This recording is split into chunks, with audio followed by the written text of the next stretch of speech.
Hello అందరికీ! ఈరోజు first mini vlog అయితే చేస్తున్నాను.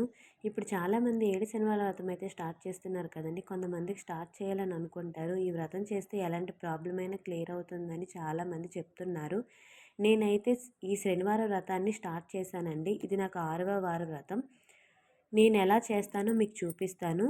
ముందుగా చూసేయండి. ముందుగా ఇల్లు శుభ్రం చేసుకొని ద్వారంకి పసుపు రాసి కుంకుమ బొట్టు పెట్టుకొని ముగ్గులైతే వేశాను.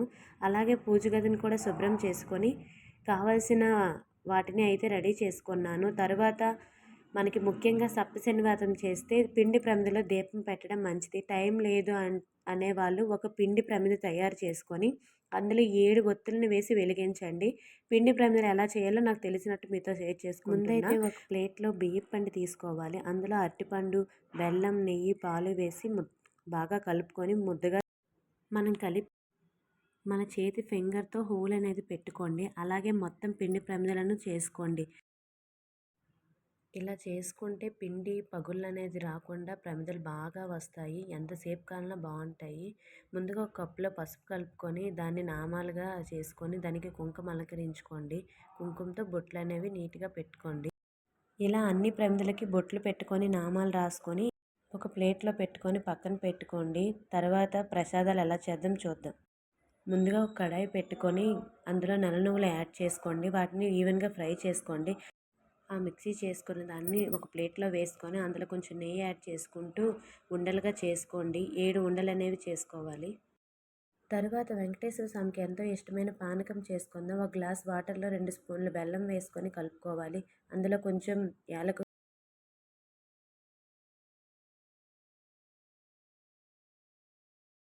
మిరియాల పొడి అయితే కలుపుకొని అందులో కొంచెం తులసాకు వేసుకుంటే పానకం తయారైపోతుంది.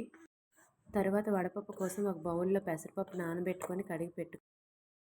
ఈ వ్రతం భార్యాభర్తలు ఇద్దరూ కలిసి వ్రతం చేస్తే చాలా మంచిది. లేదు మాకు అవ్వదు అంటే కలిసి దీపం వెలిగించండి. తర్వాత పూజ చేసుకునేటప్పుడు ఆడవాళ్ళు ఒక టవల్ తీసుకుని తమ భుజంపై వేసుకోవాలి. ఇలా చేస్తే భార్యాభర్త కలిసి పూజ చేసిన పుణ్యం వస్తుందంట. ఇది నాకు ఒకరు చెప్పింది. 7 శనివార వ్రతం బుక్స్ బయట మార్కెట్లో దొరుకుతాయి, అవి కొనుక్కోండి.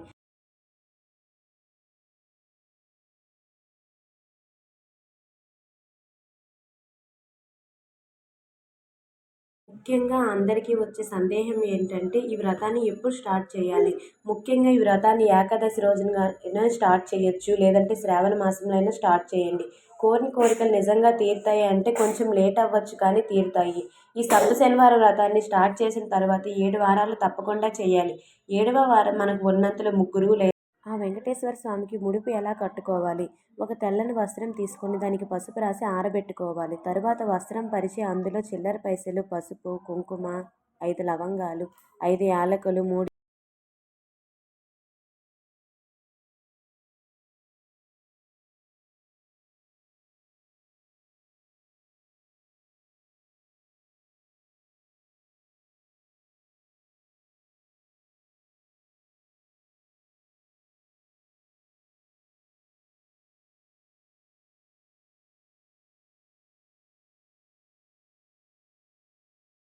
మనం ఉదయం పెట్టిన పువ్వులు, ప్రసాదాలు, దీపాలు తీసేసి మళ్ళీ మట్టి ప్రమిదలో దీపాలు వెలిగించండి.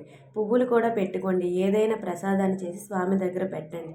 తరువాత ఉపవాసం విరమించి ప్రసాదాన్ని స్వీకరించాలి. ముందుగా మనం తయారు చేసిన ప్రసాదాలన్నింటినీ ఒక ప్లేట్లో పెట్టుకోవాలి. ఇన్ని రకాల ప్రసాదాలు చేయాలా అనేం లేదు. మన స్తోమత తగ్గట్టే చేసుకోవచ్చు. 2 రకాలైతే ముఖ్యంగా చేయాలి. 7వ శనివారం మాత్రం 7 రకాలు చేసి మాత్రం పెట్టాలి. 7 రకాల పళ్ళు, 7 రకాల వంటకాలు చేసి మాత్రం స్వామివారికి నివేదించాలి. అలాగే తులసిమాల కూడా ఉంటే తులసిమాల కూడా 7వ శనివారం అయితే వేసుకోవాలి. గ్లాస్ పాలలో కొంచెం చక్కెర, కొంచెం పెరుగు, కొంచెం తేనె, కొంచెం నెయ్యి వేసుకొని కలుపుకుంటే పంచామృతం తయారైపోతుంది. ఫస్ట్ అయితే సపరేట్గా పీఠం అనేది వేసుకోవాలి. దానిపైన పసుపు రాసి ముగ్గు వేసి గ్రీన్ కలర్ కానీ ఎల్లో కలర్ కానీ బ్లౌజ్ అయితే వేసుకోవాలి. నేనైతే గ్రీన్ కలర్ అయితే వేసుకున్నాను. వెంకటేశ్వర స్వామి ఫోటో మనం ఏదైనా చేయాలనే సంకల్పంతో ముందుండాలి. సంకల్పం అనేది ఉంటే మనం ఏదైనా చేయగలం. నేను చేయలేను అంటే అది ఎప్పటికీ చేయలేము. నాది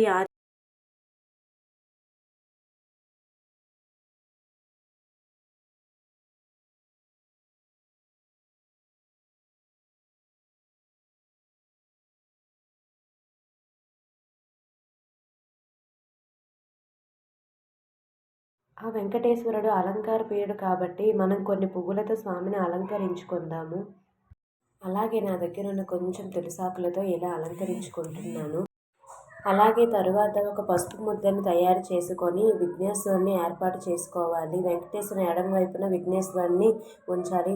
ఒక తమలపాకు పెట్టుకొని దాని మీద ముందుగా తయారు చేసుకున్న పసుపు ముద్దను పెట్టి బొట్టు పెట్టి గరిక పూసలు అక్కడ పెట్టి ఒక పుష్పాన్ని సమర్పించవలను. అలాగే స్వామివారి దగ్గర 7 తమలపాకులు పెట్టి వరుసగా పక్కపక్కన అమర్చుకోవాలి. తరువాత మనం ముందుగా తయారు చేసిన పిండి ప్రమిదలను ఒక్కొక్కటిగా పెట్టుకోవాలి. అలాగే ఆ వెంకటేశ్వర స్వామికి తాంబూలం కూడా పెట్టుకోవాలి. మనం కట్టుకున్న ముడుపుని కూడా ప్రతి వారం స్వామి దగ్గర పెట్టుకొని పూజించాలి. స్వామి దగ్గర ఒక ముంతతో నీరు కూడా పెట్టుకోండి. అలాగే ఒక అరటాకును వేసి నైవేద్యంగా స్వామికి ఇష్టమైన పండ్లను పెట్టుకోవాలి. స్వామికి ఇష్టమైన పండ్లలో నల్ల ద్రాక్ష పళ్ళు, అరటిపళ్ళు, నల్ల నేరేడు పళ్ళు అంటే స్వామికి చాలా ఇష్టం. మనం ముందుగా తయారు చేసిన ప్రసాదాలను కూడా పెట్టుకోండి. ఆచమనం కోసం ఒక ముంతతో వాటర్ కూడా పెట్టుకోండి. ఆ తరువాత స్వామికి ఎంతో ఇష్టమైన చలిమిడి, పానకం అవి కూడా సమర్పించుకోండి. నిర్మలమైన మనసుతో ఈ వ్రతాన్ని చేయండి. ఆ వెంకటేశ్వర ఆశీస్సులు ఎప్పుడూ మీతోనే ఉంటాయి. దీపాన్ని వెలిగించుకొని ఆ తర్వాత దేవుణ్ణి నమస్కరించుకొని కథ చదువుకొని కొబ్బరికాయ కొట్టుకొని దేవుడికి హారతి ఇవ్వాలి.